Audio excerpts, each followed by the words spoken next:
I guess it's interesting with all of these sorts of trans days, like Trans Day of Remembrance, Trans Day of Visibility, Ida Hobbit, Non-Binary Day, Trans Awareness Week. I guess for me, like, people often ask me what those days mean to me. And to be completely honest, they don't mean very much for me because every day and every week for me is Trans Awareness Week. It's to remember those that have, walked the path before us, and fought the path before us. It's very much about also remembering those that are actually walking the walk at the moment and fighting the fight at the moment and trying to create that path to be a road. Oh, that's a hard question to answer, really. I wasn't even aware of it until a couple of years ago, and I suppose I became aware of it when I became this person who's a respected elder, etc., and that's blah blah.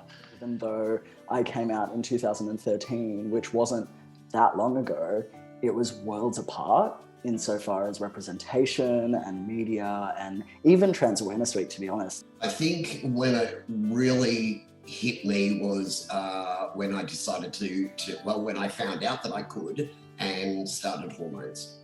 So once I started T, it was for me the start of truly being me. I first came out the day after my 58th birthday, 2009. That was when I needed to be out.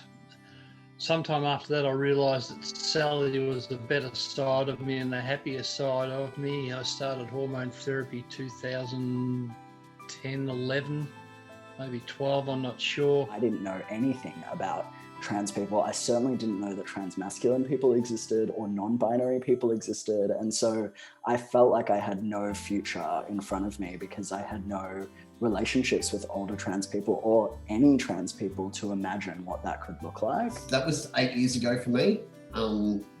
So not that long ago in the sense and the scheme of things. It was definitely like crucial to make that peace with myself and to find my own truth in order to live my best life. But it was also a very lonely process. When I was 64, which was, I can't add up anymore, but maths is terrible. I realised I was going to be myself all of the time, and I started living all the time bar at work. So on my 65th birthday, I did my name change, and I've been me since. So I started later in life, or figured it out later in life. It was a really challenging process coming out and being truthful with myself because I felt really unsupported and quite alone. And even if I did have people who supported me, they didn't understand me in a really kind of embodied way. And a guy who saw a newspaper article about me said, "God, aren't you out there now? And you've probably saved a life and you'll never know about it." And to me, that's trans awareness. I'm out there all the time. People are seeing this crazy trans chick. Well, I don't even say that anymore. I'm just a crazy old chick enjoying life. And if people see me, it might give hope to some young person that, hey, they know they're trans, but they're not sure if they can get out, and they see me and go, I can do this. There is so much that needs to be done in LGBTIQA plus spaces to make it more trans inclusive. And I also think that goes so much further than just understanding gender norms and the ways that our unconscious bias holds. It's all about education. A really long, hard look in the mirror is needed in all of our communities, and that includes myself as well. All of us judge other people, and by doing that, we create this separation, this fear, hate comes into it, all of those things. And I think when we educate ourselves and grow in ourselves, we can stop doing that. More communities ought to get into our space and stand with us. Gay people understand what it means to be oppressed and what it means to be excluded from wider society, but there's still this kind of struggle to gain some power and control over others. And as long as there's someone else that we can still continue to oppress, we feel better about ourselves. We've got to start a conversation.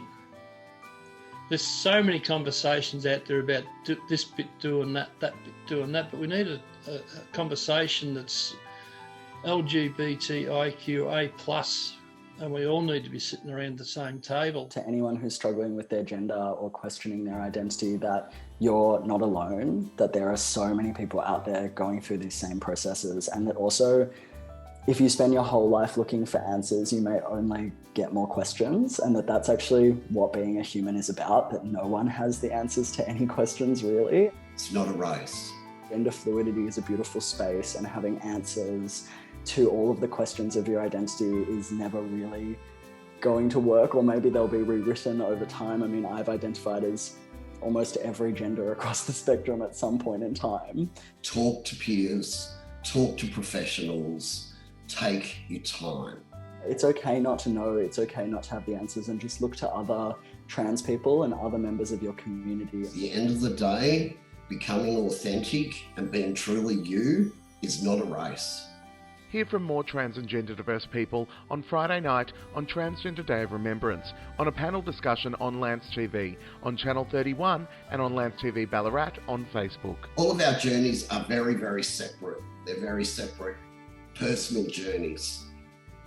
But the outside path that we walk is the same.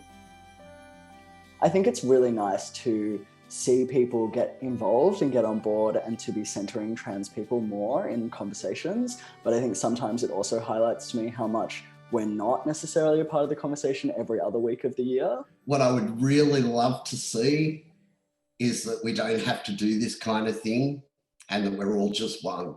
Really, that's what I'd love to see.